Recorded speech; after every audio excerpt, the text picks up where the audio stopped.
Sushmita, I think we can begin.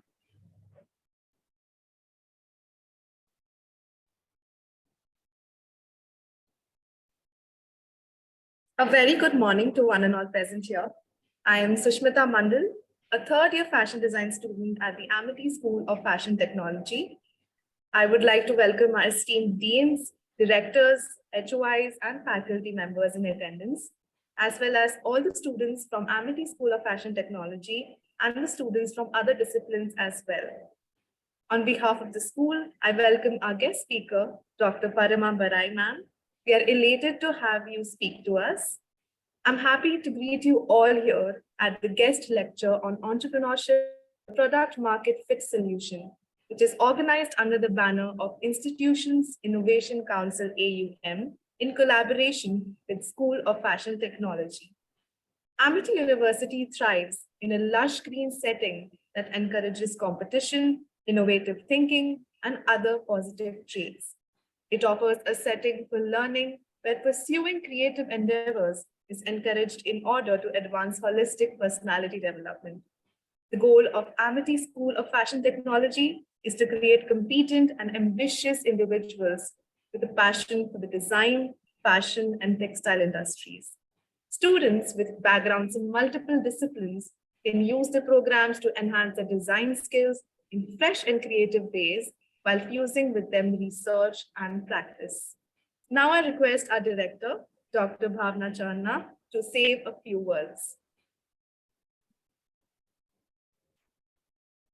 Thank you, Sushmita, and good morning to everybody. Our expert for the day, Dr. Parama Barai, our deans, directors, HOIs, faculty members, and my dear students. The focus of today's event is to discuss and articulate on understanding the concept of product market fit in the journey of entrepreneurship. So that's going to be our main focus of discussion today. This event is being organized in collaboration with the Institutions Innovation Council, as Sushmita just said, of Amity University, Mumbai.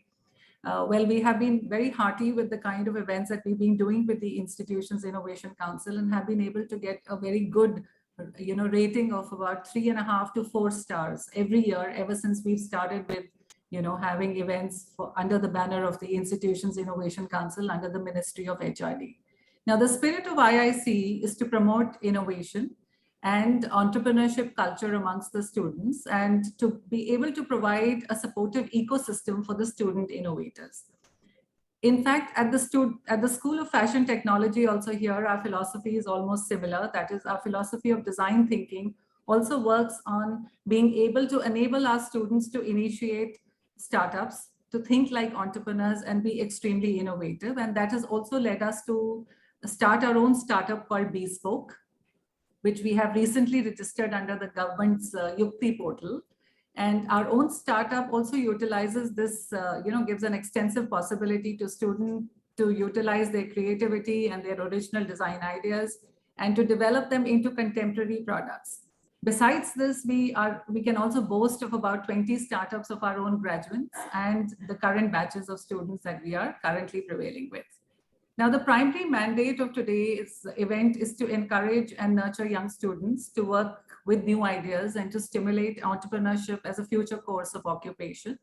And for this, it is essential that we create forums of interactions with entrepreneurs, with investors, with professionals, and to be able to create a mentor pool for our student innovators. And so we are extremely happy today to have with us an expert from the field of management and innovation domain, Dr. Parama Barai, who will be interacting with our students to understand the concept of product market fit for real-time entrepreneurship. So with this, not taking too much of everybody's time, I thank all the participants who've come here. And I'd like to hand over back to Sushmita to introduce our guest, her profile, and to usher her in to start her session. Thank you so much. Dr. Parama Barai is an associate professor in IIT Kharagpur. She holds a bachelor's degree in engineering from NIT Durgapur, master's from IISc Bangalore, and fellow program in management from XLRI Jamshedpur. She has worked as a manager in the design and IE bearings division in Tata Steel She has published over 20 journal papers and 19 conferences. She has now been in the academic field for more than 25 years. We are so grateful to have you, ma'am, and look forward to listening to you. I now request ma'am to take over from here. Okay, thank you everyone at Amity for having me speak at this wonderful gathering. I will start with a disclaimer that I am an academic, not really a practicing entrepreneur. So my views, all that I speak would be more from an academic perspective, and hence maybe a little, sometimes may not be very appealing to all of you. So what I would suggest is you should be able to stop me at that whichever point you feel like, and then we can have a more discussion rather than a one-way lecture kind of mode. So with these few words, let me start off. First I have to share my screen.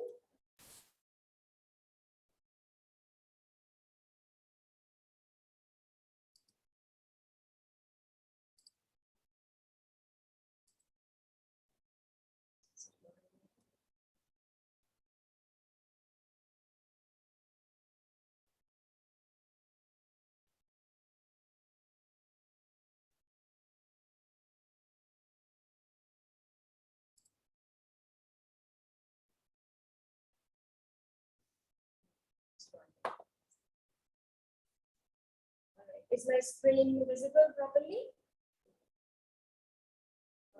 Yes, ma'am, it is. So I was invited to speak about product market fit in the journey of entrepreneurship. So entrepreneurs have today become the new heroes of the business world. Even 20 years ago, probably 15 years ago, the general managers of companies were the stars of the business world. You would hear of, the stories about Jack Welch or maybe closer home, Lucy Modi of Tata Empire, who would be known as, the great guys to look up to. The stories changed with a little bit with Steve Jobs, who became a kind of a sensation. And then largely driven by the Silicon Valley boom of entrepreneurial startups, slowly the general managers of companies had to take a backseat, and now the entrepreneurs have become the new heroes. I mean, even at IIT, where the graduates mainly aspire to join companies, if you tell them that they do not have the entrepreneurial skill, it will be almost insulting them. So strong is that feeling that, all of us want to be entrepreneurs. Whether we start our own companies or we have the entrepreneurial drive within the companies that we join. And even companies of all shapes and sizes, whether they are small, whether they are large, aspire to be seen as highly innovative, very nimble, very agile, which are all traits of a very successful entrepreneur. And a true entrepreneur, the way we define the entrepreneur is one who finds opportunities hidden in plain sight. So, what do I mean when I say see opportunities hidden in plain sight? Let me explain with the help of an example. And I intentionally want to introduce this example because, this I consider to be the predecessor of the entire mobile revolution that happened later.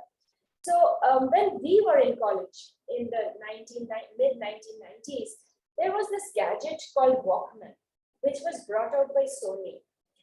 It was a small audio cassette player, battery operated, which you could take around with you and listen to music on the move. How did it come in? It it was conceived by founder, one of the co-founders of Sony International, Akio Morita. Akio Morita was widely known as the master observer.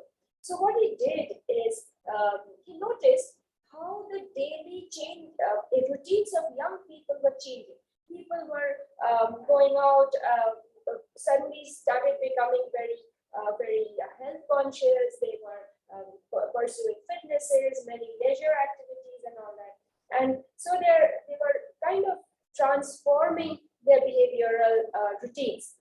And there, Morita identified a huge opportunity space for the music system that we always had in the living room.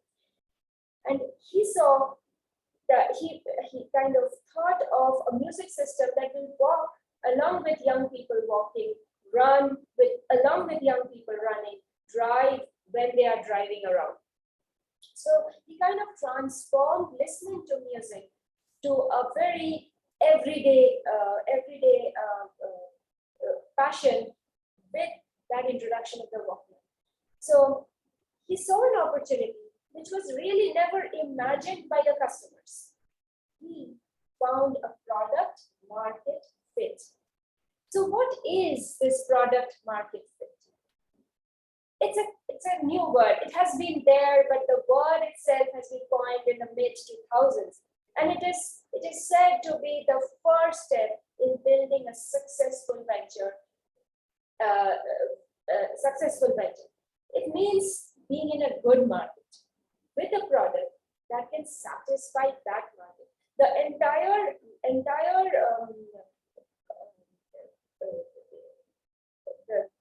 emphasis is on the market.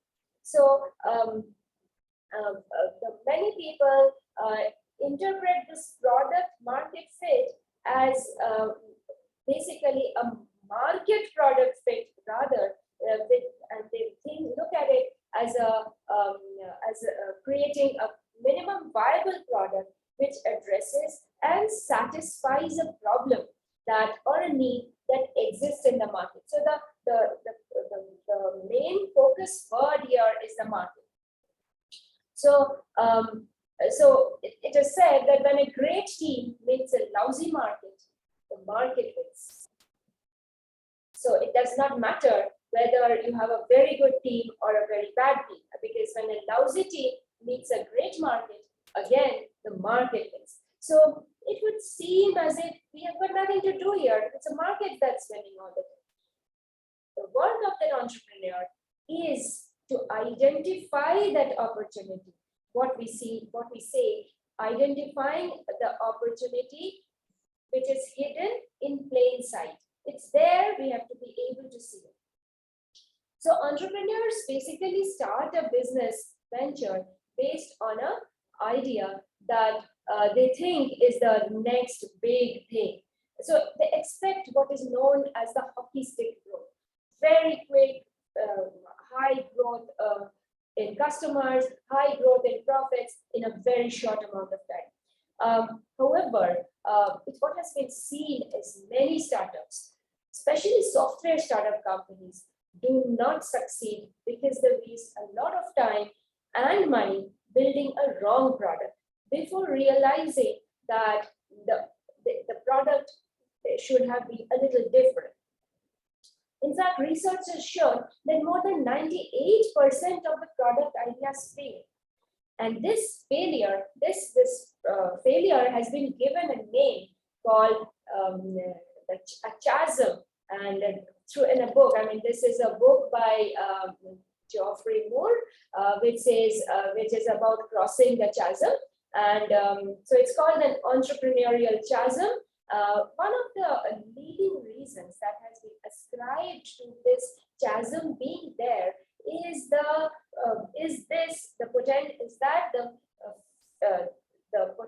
failure that customers' needs were not well understood, or it was not understood whether the solutions that the entrepreneurs were proposing really addresses those needs. This is known as the product market gap. As I said, many people are now calling it a market product gap, a market product fit. The market is very important. this book, how can an entrepreneur's proceed? So there are two P's here: perseverance and pivoting. Pivoting is a very common word that is there in the startup system. It means that you keep changing yourself. You change the colors. You don't change the product a lot. You do change the product as well, but you try to modify yourself to what the needs of the market, the needs of the customers are. And very important is perseverance. So there is a startup anthem that we talk about. There's this very popular song which says that I get knocked down, I get up again. You're never gonna keep me down. That's a song, but it has been changed to for the entrepreneurs as I get knocked down, but I get up again. I get up again with a pivoted product. It could be a video product, maybe, and then I make it a video AI product, artificial intelligence, AI. I'm sure everybody knows what AI is. Then if that doesn't work, then I get knocked down, but then I get up again with a video blockchain pivot, a platform pivot, and a pivot and a pivot and a pivot. And we have also had entrepreneurs who have come to talk to us, our students, and they keep telling that there are companies who have been trying for years, and maybe 5 years, 6 years, to get that sweet spot of customers.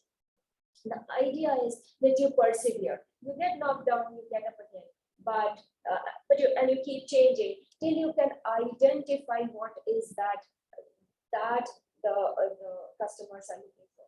However, this is a very painful process, and it constantly failing and going up. But essentially, to pivot, the innovators and entrepreneurs are increasingly shifting from the traditional product-centric approach to a more customer-centric approach. Now, I don't have many startup stories actually, so I will talk about experiences from established companies, which we find in our typical case studies, where product market fit or the lack of it applies equally strongly. So I will come back to my story of the Sony's Walkman. As I said, Sony was the first company in the world who thought of delivering music to people on the move.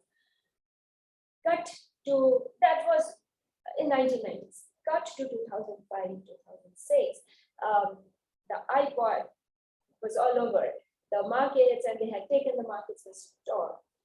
So one day, the CEO of Sony, Sir Howard Stringer, walked into the US headquarters holding an Apple iPhone.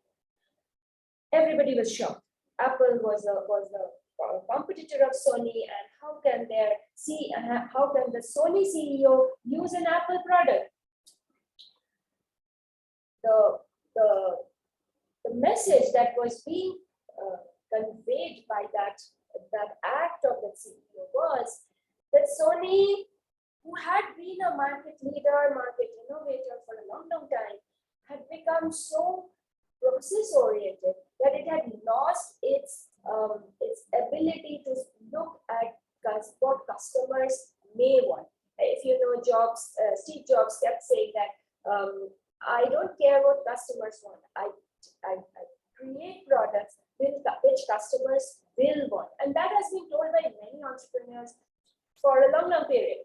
So, the CEO kind of pointed out that Sony was doing nothing wrong. Sony was doing everything right. They had the greatest technologists working on the most miniaturization of their technologies, of their products. They had their sophisticated customer research teams. They had analytics to track down the customers. They had great marketing channels. However, what was missing was so they were doing everything correctly, but they did not do the one important thing that should be done. Their product team, their tech team were concentrating on the product that they already had and how it can be improved. They forgot the customer. They could not see what the iPad, which they had done once with the Walkman, what the iPad did now. that they changed the way people were buying, listening, and storing music. So if people did not want to store music anymore, it did not make sense that Sony technology team was making smaller and smaller ways of storing music, because the entire game of music listening by the common people was changed by Apple iPod.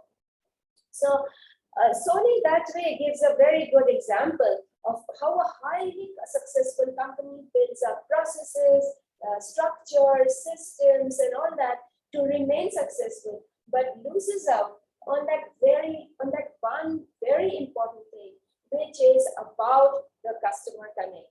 The company creating a product which customers will really enjoy, will really look forward to using, and so Sony kind of lost touch with that, and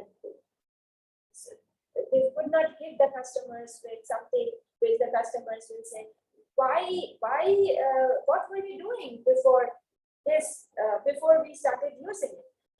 So academics, so that is what I would like to talk about, product market fit. Now, again, I will come back to what academics have been doing. So as academics, we do research about how company connects and disconnects with consumers. We do case studies on the innovation practices with organizations. There are very famous case studies on the Zara from General Electric, Unilever, from BMW, Frito-Lay, and all of them.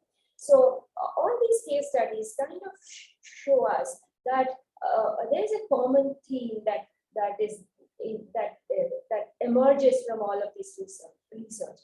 So if a company has to truly and consistently hit the sweet spot with its customers, it should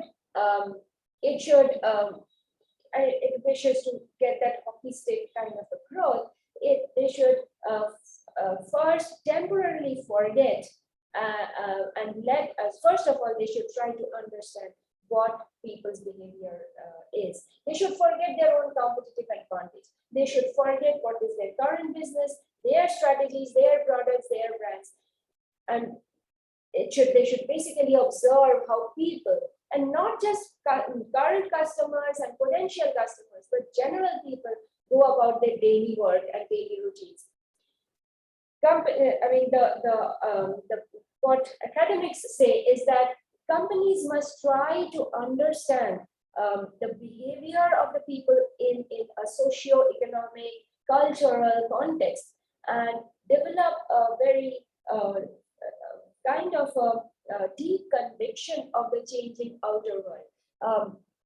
Personally, I do a lot of statistics. So from that statistics point of view, the academics are saying that don't look at the mean, the average customers. Look at the outliers, the ones whom you consider today to be the totally gone cases, because those people might have the links to the future, what the future will hold, what the future demands will be.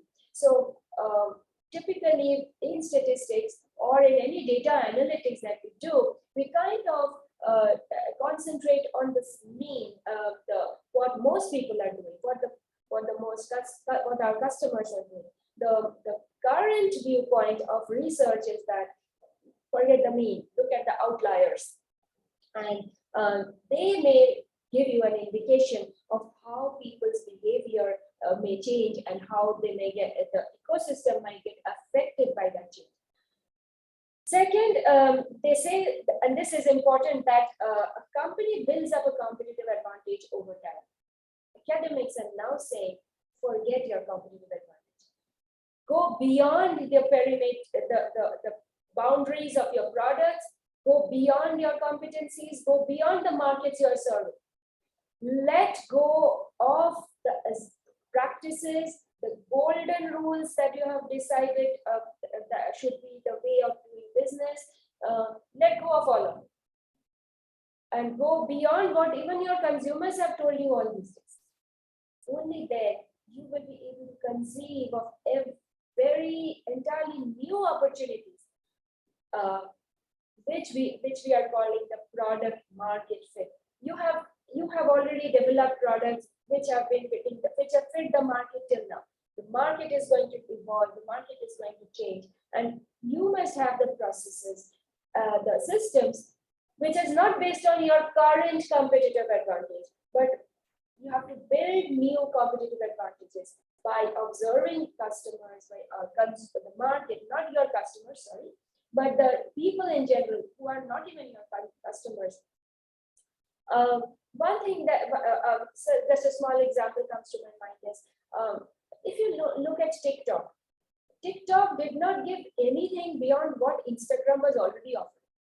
So why was TikTok so famous? What sweet spot did TikTok get? Can anybody try from students?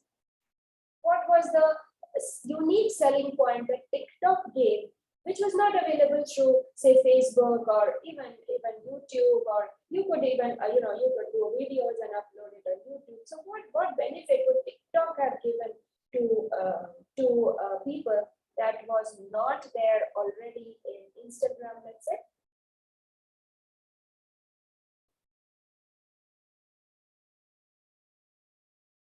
Somebody?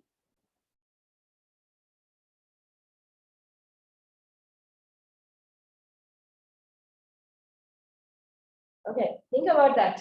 That's a homework that you should do and get back to probably me or your teacher and so on. So basically the idea is you have to see an opportunity which exists in plain sight, which is hidden in plain sight. And from there, you have to build a value proposition which people, the market, will absolutely take it and say, oh, we had not thought of this, that this kind of product would exist.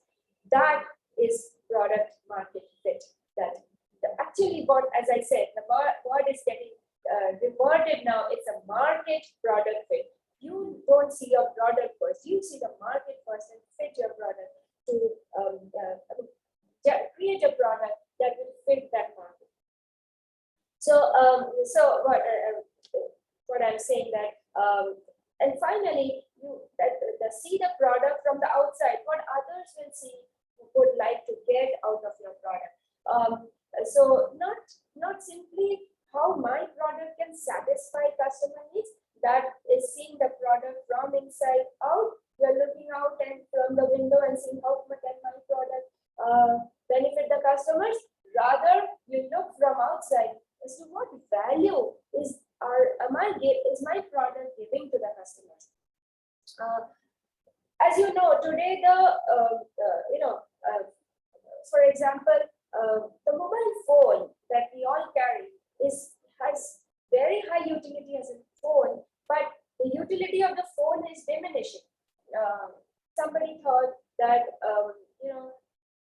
can I combine a camera into my phone? Now, obviously, the camera existed, the phone existed, and somebody thought, and no prizes for guessing who thought, that let us merge these two.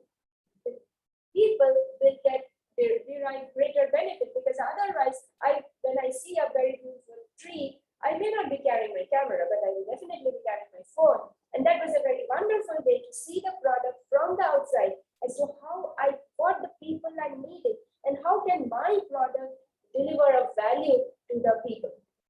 So, so basically, there should be ways in which you can identify how do consumers want to be engaged? What is the need of the consumer that my product can satisfy?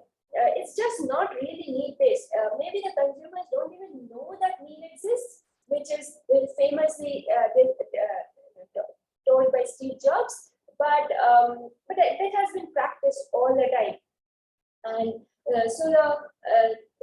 basically the company must try to create transformational life experiences for the consumer, for the people, not its customers. The customers get defined by the way it defines defines transformational life experience. Only then the product will try to deliver those life experiences, and maybe the consumers will completely change. In fact, sometimes the watch that we have, many of us have probably stopped wearing the watch, or maybe the watch has largely become an ornamental thing because somebody thought, okay, let me put the watch in the computer, let me put the watch in the mobile phone, let me put the watch everywhere. So wearing something became redundant, completely redundant. So constantly look at what experiences the people would like to have, and accordingly put in features in your product, rather than putting features in your product and see how it will fit the market. So it's not about product market fit that you're constantly harping. It's more about market product fit. You have to see the product from the perspective of the market and then fit the product to that market. So from a competitive advantage kind of a paradigm that was there, the marketing gurus who started the thing called build a competitive advantage. Now the paradigm is shifting to a customer advantage. So like I said, when even the phone, I mean, is it really a product? I mean, now you keep thinking, what is it that I am delivering to the people? For example, what value is Apple operating system gives? Once upon a time, if I had some product, let's say a telephone. Let's take a telephone, the black telephone at my house.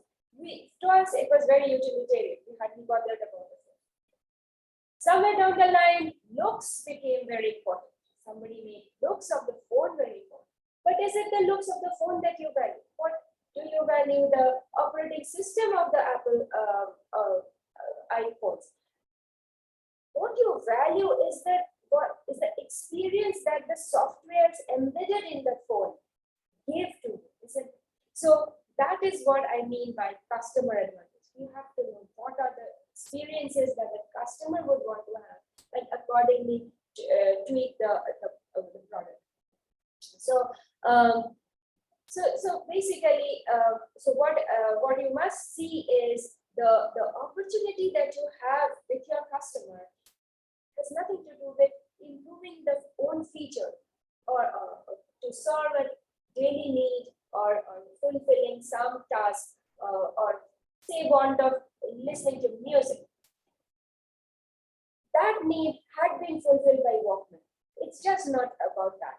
What really matters, and where Apple could beat Sony to that game, was that it created a social, cultural context of the aspirational young generation. It created new ways and forms of expressing yourself, telling feelings about which will tell something about you as a person, giving out feelings, and how the iPod can, iPhone can actually fit into or create that world or create that image of yours that they want you to cultivate.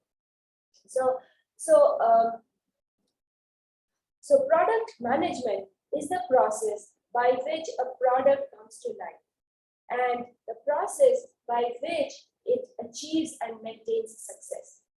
So product managers have to be content managers, content experts, caring deeply about what the product does and how it does it. So now the requirement is that they should be able to articulate a vision for the product.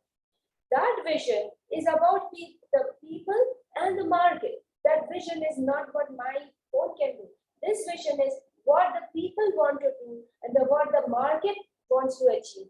And based on that, decide how my product is going to align with that vision. So product development is not about features anymore. It is more about a vision, articulating a vision that this is what my product is going to deliver. This is the kind of aspirations that my product is going to fulfill.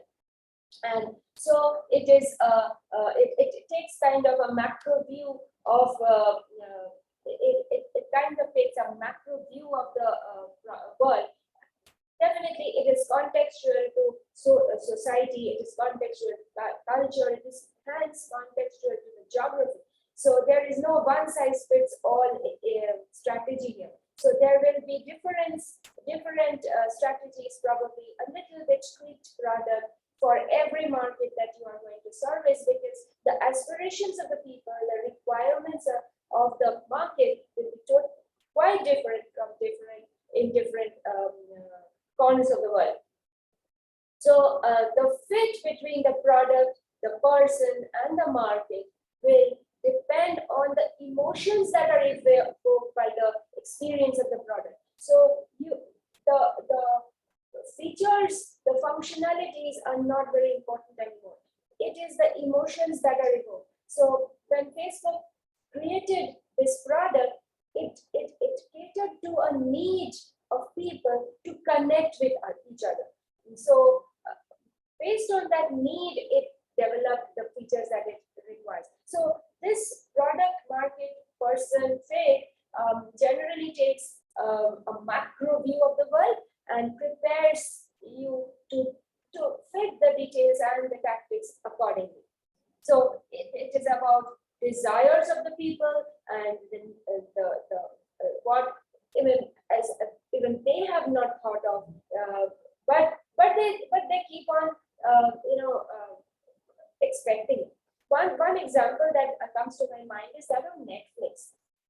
So what happened is, so earlier we had, these are the older people amongst us who would know that there were these CD rental shops that were there. So whenever a movie would come out, if you could not watch it at the theater, you could go to the CD rental shop and rent out the CD, come back and put it in your computer and watch it. That was pretty good. I mean, no issues. What was the problem there? There was this issue of returning the. When you go to get a movie, you have a lot of interest in watching the movie. So getting the CD was never a problem.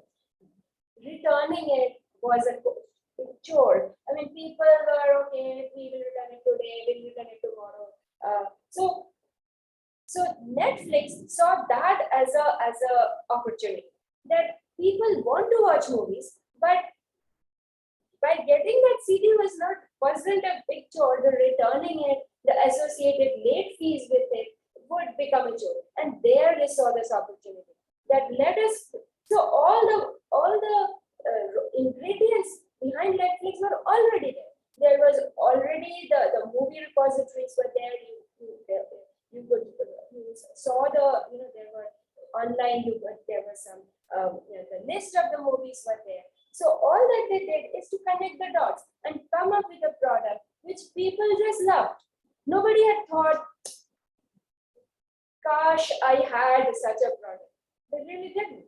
But somebody thought, let me bring this product and people will really love it. So many times, product market fit is about seeing opportunities which are there, hidden in plain sight.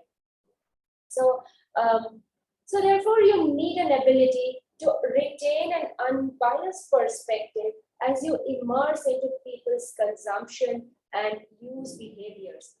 You try to understand how people live, what they do, why they do it, with all the 1440 minutes of their entire day. So you have to ask yourself as an entrepreneur, do you really know what is the area of greatest opportunity in this complex and changing ecosystem of people's lives? It's not about what my product can do. It's about where is this opportunity in people's lives that is not, that has not been met. How do the needs and wants interact with the behaviors or the activities of daily lives of people? Where do consumers find, their passions and their urges and all that? How does the system evolve? So when we do design-centric product management, we will always be listening to customers or consumers, and this becomes the business mantra to be of this current space. So, once, I don't know whether you know about this guy, the Ford Motor Company was started by Henry Ford. And before him, cars were being made, but only for very rare select few. And the poor people, other general middle class people were, traveling in horse led those cars.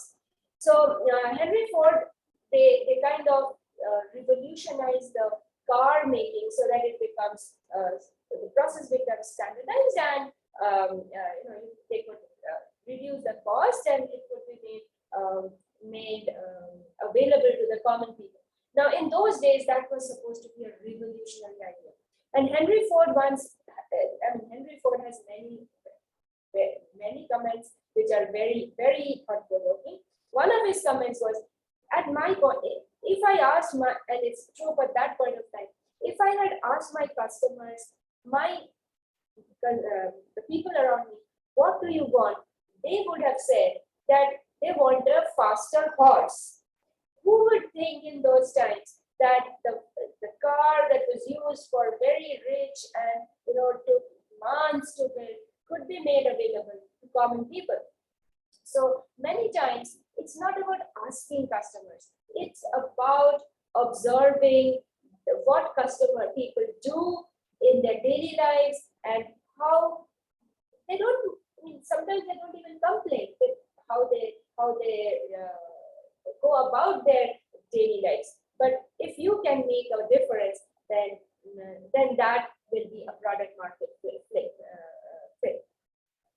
So like I said, like Netflix kind of took all existing solutions and gave a new solution, which was an aha product kind of thing. So that's what you have to, once you find out those opportunities, offer a product, people would would accept it more readily, assimilate it more readily in their lives, and you will have really a hockey stick growth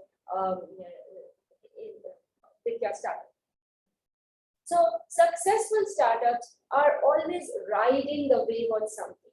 They are, if you talk to startup entrepreneurs who have done 2 or 3 startups, they would kind of tell you that many times they have felt that I have a better product, a better team than say ABC startup. So I don't understand what is it that they are doing better and I am not doing.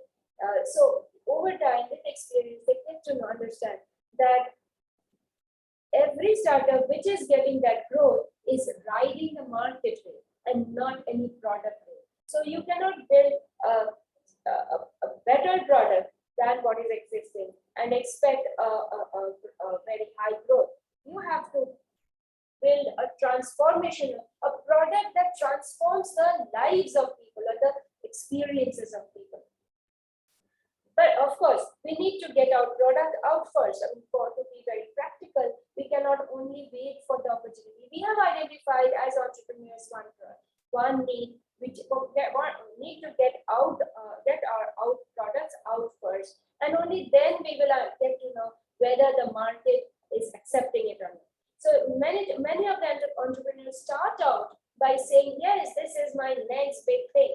However, when they enter the market, they realize no, market is not taking it very positively. So of course we need to get the product out first, and therein comes this concept of pivoting. Being in IIT, I see so many new products being taken out on a daily basis. We get these emails. Somebody, let's say in Bengal, we have this problem of arsenic in water, which creates a lot of problems for people. Health-related problems for people, especially certain districts of West Bengal are very prone to arsenic contaminated water. So in IIT, they developed a special filter which can filter out arsenic. And they show that we have these fairs wherein they show that their filter is working much better than all the commercial filters, even if you don't have arsenic. However, just that incremental change is not what product market fit is. Because as a consumer, when the product goes to market, people just see another filter, water filter. They already have the Eureka foams, the ROs and whatnot in the wine, and they see this is just another water filter. So unless and until, and hence many times the products that are created in IIT are maybe technologically very superior, but they are not very, opportunity driven. They are more driven from a product inside the product perspective. That okay, I'm just tweaking one feature of the product and it will be better. It does not work. Very rarely you will hear path-breaking success story, entrepreneurial startups or unicorns coming out of the IITs or even from most of the top-notch Ivy League institutes. Although the professors there are doing very good work. So we keep seeing this product market fit being played out among what the professors are doing. So yeah, the company's value proposition, the value the customers, what the customers will actually value, the experience that the customers will value is so important that they decide whether the product will be successful, whether the startup will be successful or not. If there is a dissonance, then we do not have a product market fit. So some of the signs of a product market fit are retention and not customer acquisition. So there are some indicators that whether your product, so as I said, you are an entrepreneur, you have a product, you think it's the next big thing, and you come out to the market. It's you who have to decide, find out why people are not liking it. One of the important things, and this also has been told to us by many of the entrepreneurs who have come to our PTSOM, is that startups spend a lot of time in acquiring new customers. What they should look at is retaining the customers they have acquired. So it costs a huge amount of money to acquire customers. So that's called customer acquisition cost, CAC. The customer acquisition cost is very high. But once you have got this, if you can keep the customer with you, then there is a customer lifetime value, that the customer will keep coming back. The customer will refer you to other people. There'll be other customers who will come through referrals. So retention should be one of the key indicators of a product market fit. If you are acquiring customers, initially when we acquire customers, we give a lot of freebies, we do a lot of very huge advertisements and all that, which increases the customer acquisition costs. But if the customers whom we acquire do not stay back, they don't stay for more than a few months or a year, or their lifetime value reduces. So you have to constantly see whether the customer, we are getting more customers through referrals, whether we are able to retain customers. What is our customer acquisition cost vis-a-vis the customer lifetime value of the people who are there with us? What is the percentage of active users? Many times we get customers who are just there for the sake of it, but they are not really using our product.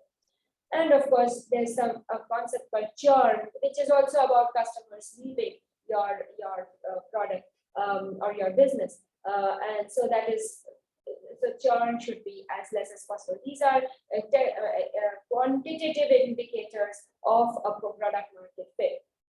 And so there are these, for active users, there is this ratio of daily average users divided by the mean average user and all that. Those, what percentage of signups are based on referrals vis-a-vis just because of your own customer acquisitions and all that. So there are many such indicators that will give you what is the level of product market fit. And finally, the greatest bottleneck to the product market fit is the entrepreneur herself or himself. Many times the entrepreneur is too happy or too proud of the product that he or she has built. They are not responsive or adaptive enough. When you are very intelligent, while it helps you to form new products, they also kind of inhibits you, because intelligent people are very good at generating intelligent reasonings why their product is not successful. So they kind of tell themselves, okay, this is the reason, that is the reason, that is the reason. So smart people are basically very good at rationalizing why things are not happening. That actually their smartness sometimes is the reason for their downfall. So the signs to look out for that you are not being very smart, that you are the bottleneck as an entrepreneur, you are the bottleneck to make that to fall into the chasm, to be unable to cross to the next big level.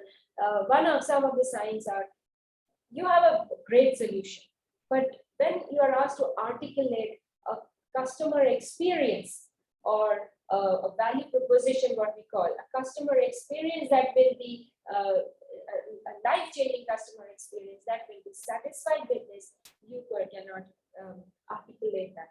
That means you are the bottleneck. Another thing is when you haven't thought of the customers over the last fortnight, let's say, you're only thinking of how to get this product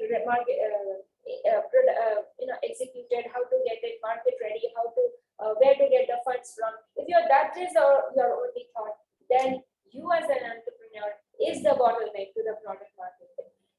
If you find that you are only hanging out with techies and the venture capitalists, then you are the bottleneck as an entrepreneur. You are not being responsive, adaptive enough to the needs of the market. And without that product market fit, your product will never ever be successful. So to conclude, the product market fit is a way to break out of the cycle of downfall. This is so because looking at customers, looking at people in their lives, seeing the world where they live in outside your company's bandwidth gives you unique viewpoint about your product and your business. It is a way that you cannot see in plain sight. You require to create a special view that will be, you have to find out entrepreneurs that are hidden within plain sight. So it kind of encourages the entrepreneur to see the market from a very broad vantage point. So with that, I will stop. Thank you for a very patient hearing, and I'm open to questions. As I said, I might sound a little bookish because I'm not a practicing entrepreneur, but still, I would like to have your feedbacks and your questions. Please. Thank you.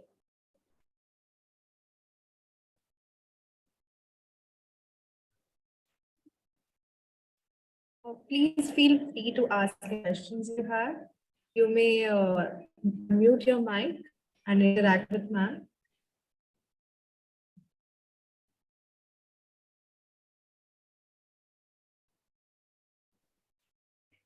Students, you can raise your hands. We'll get you unmuted from the IT guy.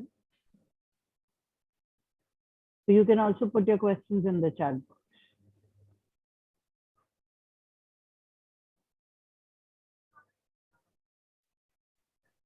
Should I stop sharing? Yes, ma'am, you can do that. I can see a hand. A hand has been raised. Yes. Dia has raised a hand.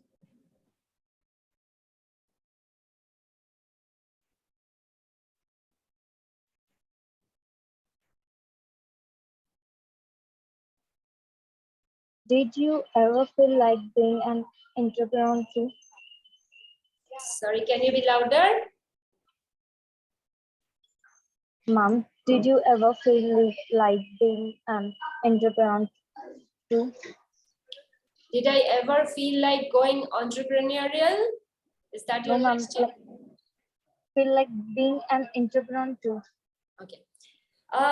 Yes, definitely. And you know, a lot depends on the teacher who mentors you. Not necessarily a teacher who from school or college or somewhere, but all of us have teachers around us.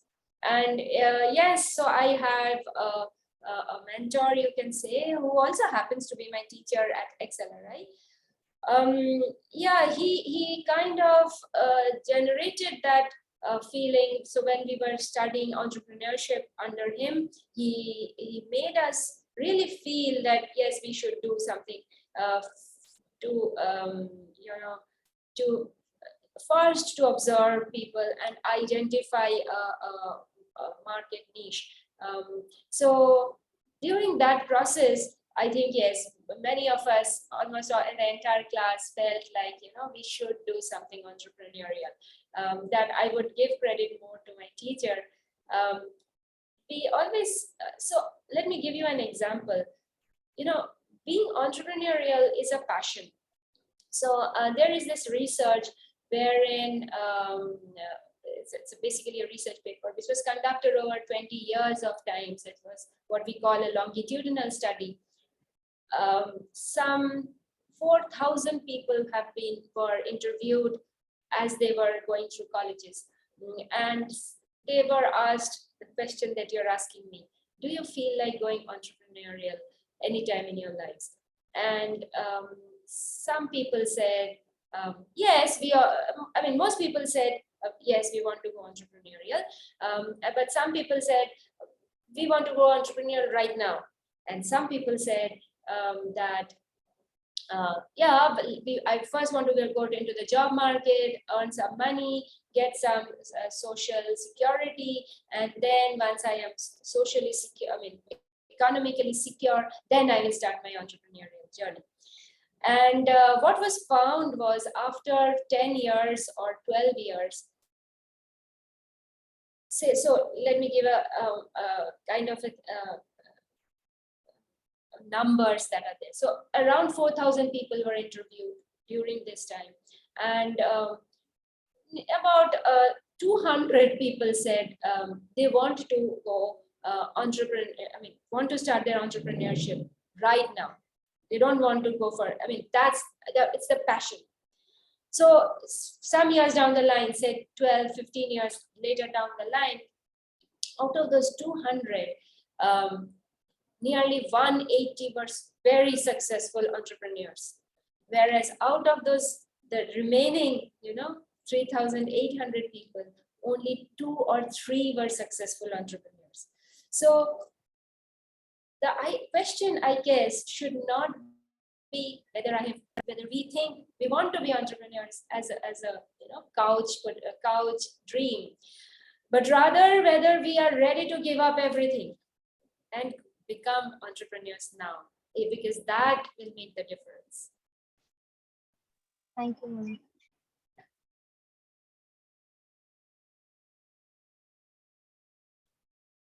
What was the question? What are the challenges that a new business idea may face? Oh, multiple. Okay, I'll just come back. So what is one of the challenges that you face is that of money. The first challenge that you will face is that of money. However, money will come slowly, somewhere or the other. Nowadays, there is a lot of money. Some of the problems are in the team. If you are alone to start building up so you have a new product. something, and you have to, a big company, let's say a Sony or even Apple, have hundreds of people, somebody who will take care of the design part, somebody who will take care of the marketing part, somebody who will take care of the of taking your product to the customers. It's not just it's not only about creating a aha kind of a product, but it's also, once the demand gets generated, you have to reach it to the product. So we will call them the supply chain guys. So big companies have all those people in place, whereas when you are an entrepreneur, you only have 24 hours, and you have to be the product person, you have to be the marketing person, you have to be the supply chain person, you have to be everything. You also have to be the finance person, everything. So you have to, so that kind of becomes a little bit too much. If you are a team, then so most of the time what fails is this human element, that if it's alone one team member, you also have to start hiring people, and hiring requires a lot of understanding. You may end up hiring the wrong people. Many times we see our students taking in friends. Friends may not be the best people to hire for your business. So yeah, so there are lots of things in a business that kind of goes wrong. However, the largest problem is about the product market fit. What I had said in the beginning, the 98% reason that they fail is because they are not able to translate it into a demand. It's a good product, but people don't see the need for it very much. So most of the time, because it's just an incremental product, what is already there, recently I was mentoring a student group who developed a electric meter. They are from the electrical engineering department, who developed an electric meter which would be tamper free. So we tried to connect to all the electricity companies that are there. So, but somewhere or the other, we were not able to convince them. The kind of effort it takes, you will go and sit outside the company's headquarters days in end before someone will give you a hearing. In the meantime, your product will suffer. So most of the time, the product market fit is what is the bottleneck that happens, and the inability of the entrepreneur to see what is the true opportunity that lies. Hope I could answer the question. Atish, you may ask your question. Good afternoon, ma'am. Not all business ideas work out, and even if an entrepreneur tries to understand their product's USP, what value it's adding, and tries to build customer loyalty and so on, the business may still not be viable. So when does the entrepreneur understand if they continue pursuing the business or if they should cut their losses and stop? Money will stop, you will stop. But then, as I said, the entrepreneur who is really passionate will never stop. The entrepreneur will come back. They will tweak the product. So by the time your one failure has happened, you have understood a little bit about the customers, why they did not appreciate your product. So maybe you will tweak the product and you will come back again. So there are many such examples wherein companies have, entrepreneurs, small-time entrepreneurs have come back again and again with a better, different product, really worked hard, but then they have come up with a little quick product, looked at whether the product market fit happens and all that. So if you talk to venture capitalists, typically they listen to nearly established ones, nearly look at 10,000 problems, 10,000 ideas a year, maybe more. Obviously, they don't even fund 1,000 of them. So it's a very, very difficult thing. And then, so first thing that will stop you is the money will not come.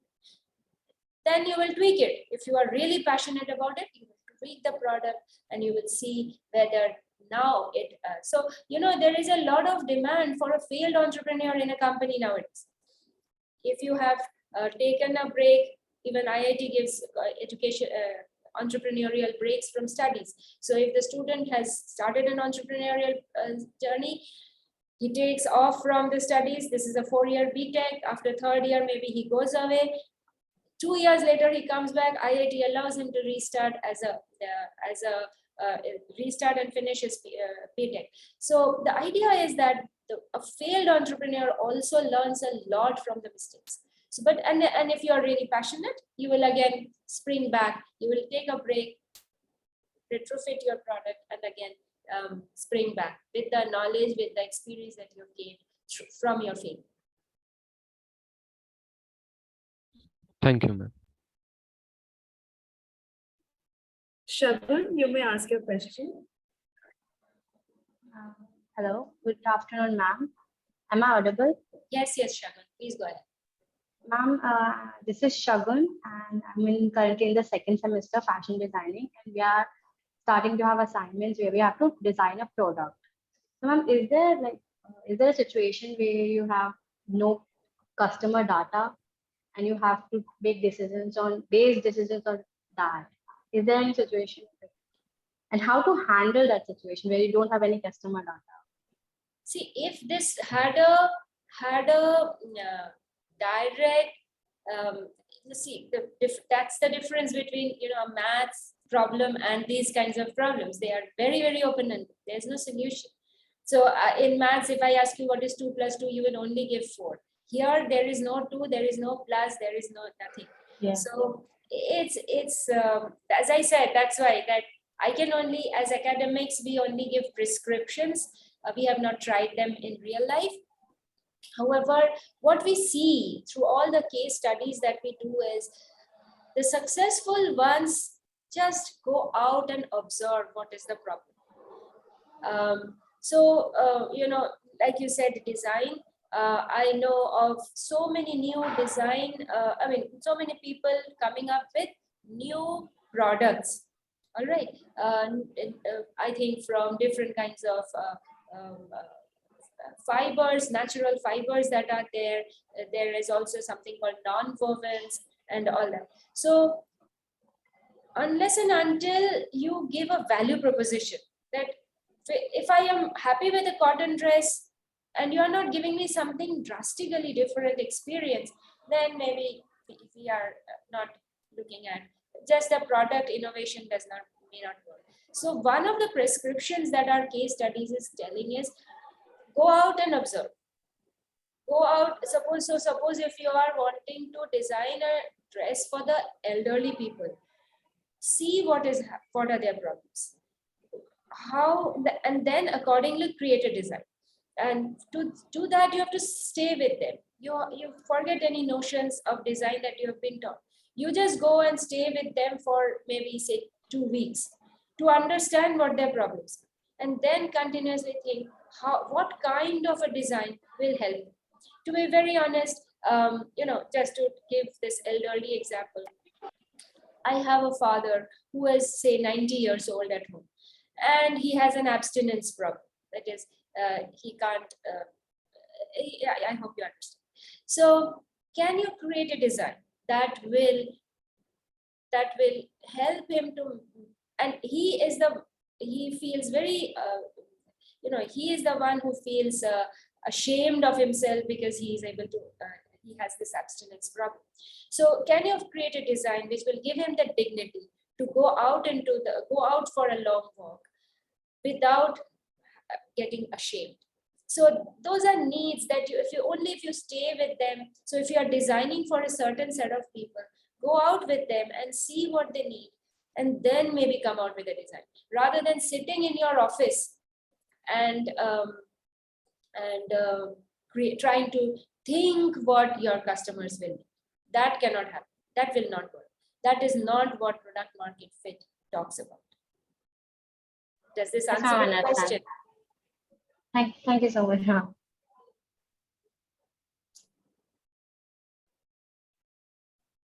Ma'am, we have a few questions in the chat box. A question from Shweta Mehta. Hypothetically, if I'm launching a makeup brand, how do I find a good product market fit for my makeup products. There are already a lot of competitors in the makeup brand. How do I make an impact and stand out? So the first question I will ask you is, why did you think of a makeup van? I mean, just have you ever used a makeup van yourself? Shweta?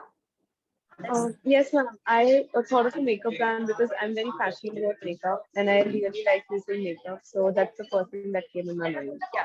So the idea is, why do you want to get into that business? Because I really like makeup and the product. And I think So that are you as a happy with all the makeup and the products that you use?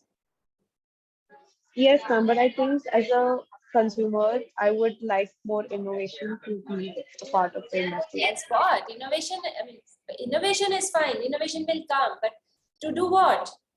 What will be the experience that you want to address? You don't have to answer me right now. You sit down and think, what is it that I want to address? What life-changing thing that is not being met by the current people? You can't build a new color or a better cream or a more UV ultraviolet accepting lotion. You have to find, because there are so many people, you have to find that one thing which is not there in the market, which people probably don't even know that they are missing out. But when you use it, when you sit together with your friends and discuss makeup, they will tell you certain things that you realize, oh, this is something that no other product offers. And I can give an experience out of this. So it always have to be experiential. You cannot start with the product. You have to start with the experience that is missing among the people. And the experience that you would like to give through and that will give you ideas for the product. You cannot decide the product a priori. Does this answer your question a little bit? It's a difficult Yes, question. ma'am. Thank you. Yeah, ma'am, that answers. Thank you. A question from Geetika. How can we get the idea about if my product will have a demand or not? As I said, first you have to decide what life-changing experience will your product give. You have to articulate that. Again and again, I come back to what I said about the entrepreneur. The entrepreneur always feels that he or she has a great product, but when we ask them, what new experience is it going to give, then they can't answer. So you also have to first answer, what new experience are you going to give to your consumers? That will be the demand. How will you know that? You have to spend time.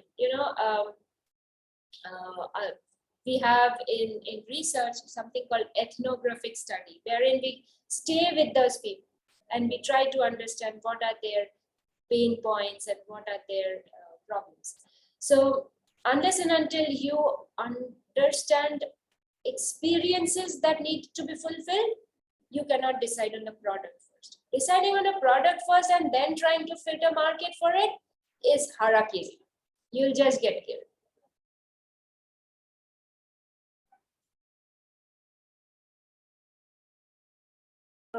There is another Okay, thank you, ma'am. Yes, welcome. It says, what are the roles of designers in analyzing the product fit? So once you have the product out, I'm assuming there are some customers you're able to get. You have to find out whether the customers are using your product. That's number one. Then again, you have to find out, have they really got the experience that you were trying to give to them? And are they referring you to other people? So those are the indicators that you have a product market fit. So maybe you have given them something for free because you are starting a new product. And so you have to find out whether, and so that is what we call a customer acquisition cost. You have created the product with your own money, but you have not charged, you have given it to someone. You have to find out whether they are saying, aha, it's a great product, I'm going to refer it. Are they going to come back to you? So those are the indicators that you have a product market fit. If you have given something to someone and they hardly use it, and only when you're around they use it, that's just they are trying to make you feel good. So referrals, retentions, whether they come back, repeat purchases, what is the percentage of their usage, these are quantitative indicators of a product market fit. So, a question from Shreya Nair. Nowadays, AI is a hot topic in every small or big field. So, ma'am, what do you think how it will help or affect any new startup? so frankly, I still think AI is a lot of hype. There is this chat GPT, I know, but AI is built on past information, which is already there. And what we find is that the human intelligence is still far better than what AI can tell you. So whenever you have to analyze data for anything, it's a very good idea to first look at the data yourself. To just look, suppose you want to see the demographics, what people like, what people don't like. You just go person by person by person and see what's going on, rather than feeding all that data into an AI tool and telling the AI tool to churn all that data and give you what is the customer want. Software, commercial packages that are there do not give very good output, I would say, than what you can do by looking at the data one by painstaking one. That is still the best way to generate knowledge about your customers, about your potential, or about the world that you are going to service with your product.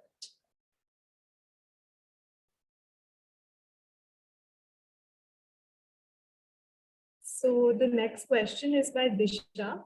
What can a company achieve by measuring the product market fit for its product? So you would know that whether your product has any future or not. If you see that people are not using your product, they are not being retained, they just leave your business, they cease remaining your customers, they are not using them much, retaining referring them to others and all that, then you would understand that there's no product market fit. Your product is not really working with the people. You may want to find out why they are not liking it, but you have to stop your product then and there and do some corrective actions. Either go back to the world and start again your observation, or else try to retrofit your product, which will be a very slow process. You may take a couple of years, 4 or 5 years, to actually reach that sweet spot with the market.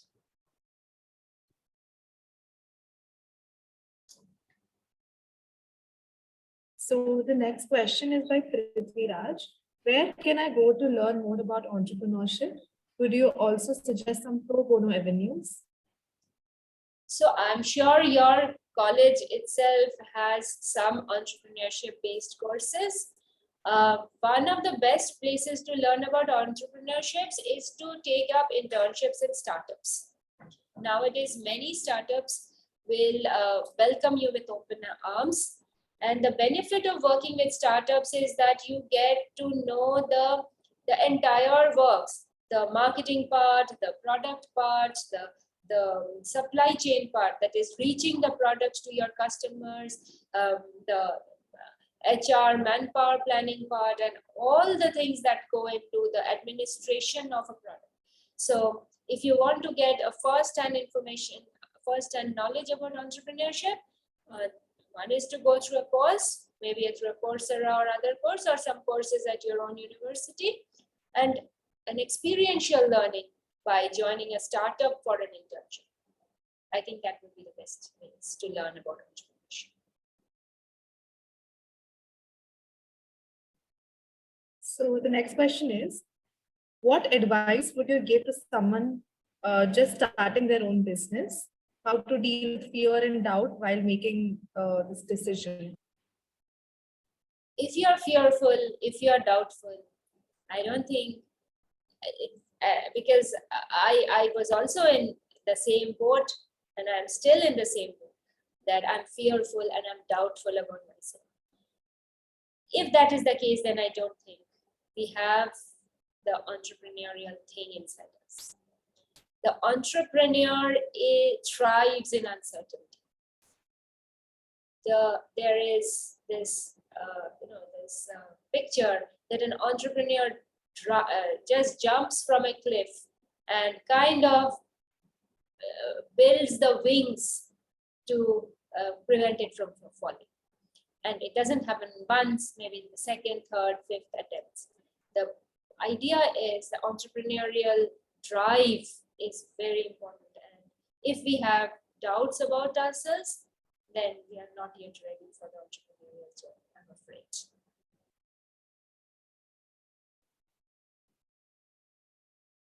The next question is, do you believe there is some sort of pattern to becoming a successful entrepreneur?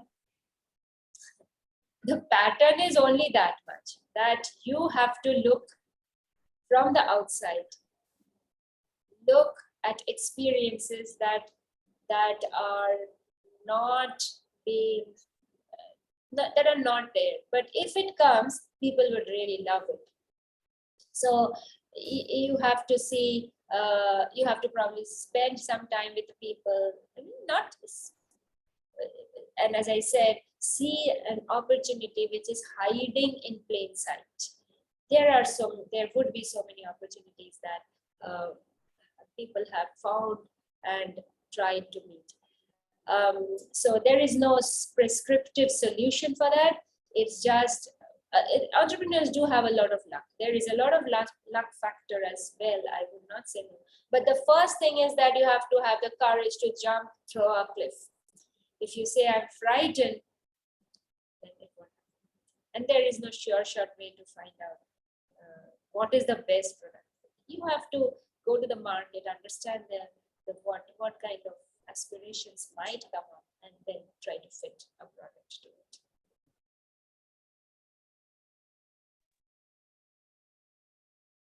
The next question is, what strategies can be made to use social media in checking product market fit? So social media is now, so there was a time when we would put our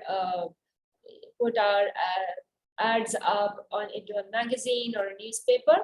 Those days are gone. People do not consume print media much. So where do you advertise for your product? That's the social media for you. So social media, but what we are now calling digital marketing, is the predominant method to market your product. What we mean by marketing your product is basically making people aware that there is this product that exists that can change life experiences. So social media is increasingly being used. There are influencers that are there in the social media to whom you can reach out, who kind of will talk about your product and take your product to the people. However, it is for the product to generate that aha moment. The social media can just be a conduit and not a means to an, not the end itself. It's just a means to an end. So first that you must concentrate on is the product. And after that, the social media, the reviews on the social media will definitely help you in marketing.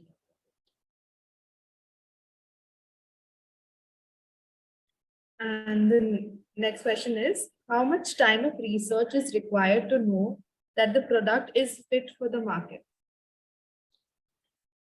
I don't know. I mean, some people get an idea. I think it's more of a serendipity. You're just walking and suddenly it strikes you, this is something that I think people would value. This is a life transforming experience that I can give, which people will value. So how it comes even to engineers, I mean, to scientists is not known. So how it comes to entrepreneurs is also not known. Many people try to work and they fail, but they keep at it and someday they succeed. So it's about try until you succeed kind of thing. And given that you are very hell-bent on becoming an entrepreneur. So finding the right product, as an academic, we would only suggest that you move around, go to places. I frankly, being a Bengali, maybe I am a big fan of Swami Vivekananda, and a lot of Swami Vivekananda's wisdom was derived from his travels across the country. He traveled the country by foot to know the people's problems, to know the people's aspirations, and to understand what is required to build a modern India. So I would suggest, even I think a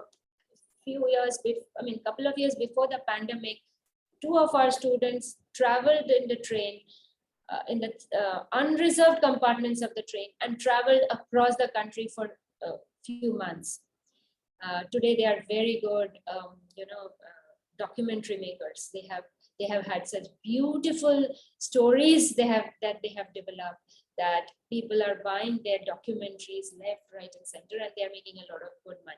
So you have to know your people, know the people whom you want to service, and that's I think the only mantra that I can give in this context. And the last question, how do the startups get investors on board, as scaling the business is very hard due to a lot of competition? How do you raise the first round of capital? So nowadays there is a lot of capital that is available. There are angel investors, especially there are these ecosystems nowadays. If you are in Bangalore, every week there are these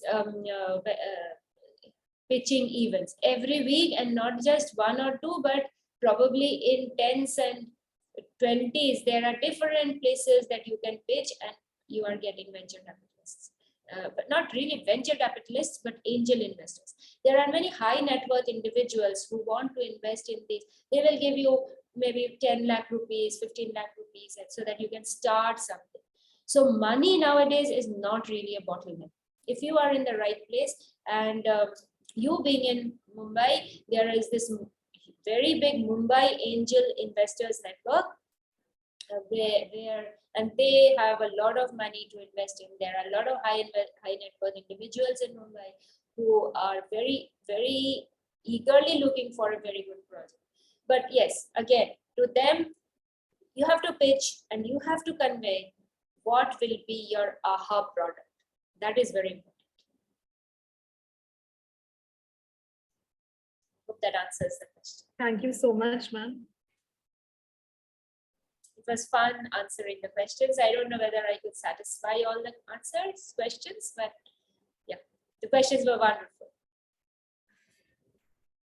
So Dr. Parama, thank you so much. In fact, there was a question that was just tossing in my head for a long time while I was talking to you, while I was listening to you. In fact, I think thank you first of all for a very interesting, in fact, a very immersive session. The kind of essence and flavor that you've created around entrepreneurship, I'm almost wanting to jump into it myself. That's a feeling that you've created. I was just wondering, for a fashion technology kind of an industry where it's extremely dynamic and change is the only constant, so when we talk about creating a product market fit for something that's bound to change every, say, half a year, there is a lot of, sort of suspense around what's going to come next. Yes, I agree with that. Yes. However, the basic idea remains, and that's why this product market fit is such a powerful concept. It has always been there, but you cannot stop talking to your people. You cannot, especially for this fashion industry. Therefore, it's very important that you keep talking to the people who you want to serve and understand their aspirations. Look at them, what they are wearing, whom they are looking at, probably what kind of media they are consuming. Is all those things. For that, you probably need to sit with them, have them around you somehow, build groups, focus groups, and see what they're doing. Build focus groups to do something else, but try to see what they are doing, whom they are following, so that you know what their aspirations are, which you can fulfill in the next 6 months. I think that would be the only way to do it in something as dynamic as the fashion industry. Right, because what we've also seen is also, I think our students will agree, is a lot of hype around a lot of these products like fashion, because as Rolls-Royce was once believed to be not running on its engine but running on its reputation. Yes, how people would laugh around it. So I think a lot of fashion goes around like that as well, because when we have fashion victims who are not picking up a product for the comfort or for the ergonomics or for the real value of the product, but they're picking it up just for the sake of aspirational needs. Yes. So the so-called prestige value attached to it, and how it goes. Absolutely. That's a completely. Yes. So that's why you maybe for such industries, you have to see whom these people are following. So if they are following, the fashion trends of the West, then maybe that's what they want to do. Or even now we find that there is always the thing that fashion comes back. And however, many of these fashion, at least in India, is driven by what Bollywood wears. Yes. Yeah, so then if we hardly are very individualistic in our fashion sense in that way. So if you are looking at the Hindi belt, they follow what Bollywood wears. If you're looking at the South, maybe they are looking at how the Tamil Nadu film industry, so those different people zones. wear and all that. So what kind of media they are consuming becomes a very good input to decide what will be the future trends. Right. That's right. Yes. Thank you. Thank you so much. Thank you very much for this opportunity. I was slightly frightened a little bit, but I hope I could convey some of the things to all of you. Being a practicing entrepreneur really helps. So you have called practicing entrepreneurs, they would definitely be able to give much better insights than what an academic can do. Yes. Yeah, thank you, ma'am. That was an amazing session. I think I cannot even state it bigger than that. It was really amazing. And I think we have our faculty, Neha, who would now give you a formal vote of thanks. Yeah. Thank you. Hello, ma'am. I hope I'm audible. Yes. Yes. Thank you so much for a wonderful session. I would like to express our sincere gratitude to Dr. Parama Barai, our expert for today, who took time out from her busy schedule to interact with our students and patiently answered their questions. I'm sure students are going back with some valuable inputs on how to conceptualize business that helps solve real-time problems of the market. Heartfelt gratitude to Dr. Bhavna Chalna, Director ASFT, for being the guiding force. Thanks to all the deans, directors, HOIs, faculty members, and students present for the event for being a wonderful audience. I would also thank the Institution Innovation Council for the opportunity given to ASFT to conduct this event.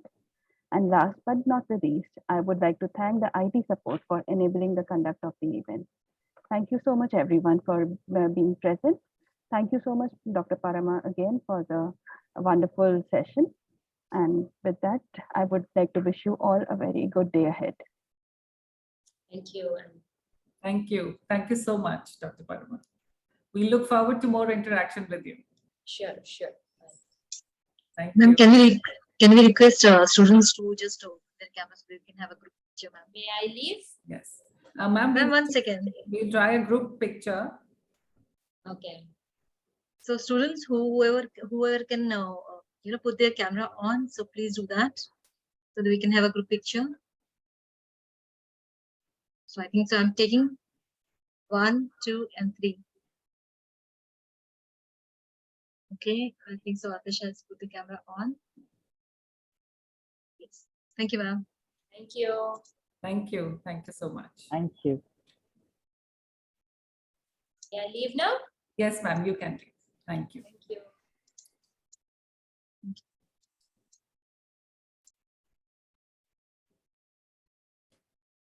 Puneet अब session close कर दो.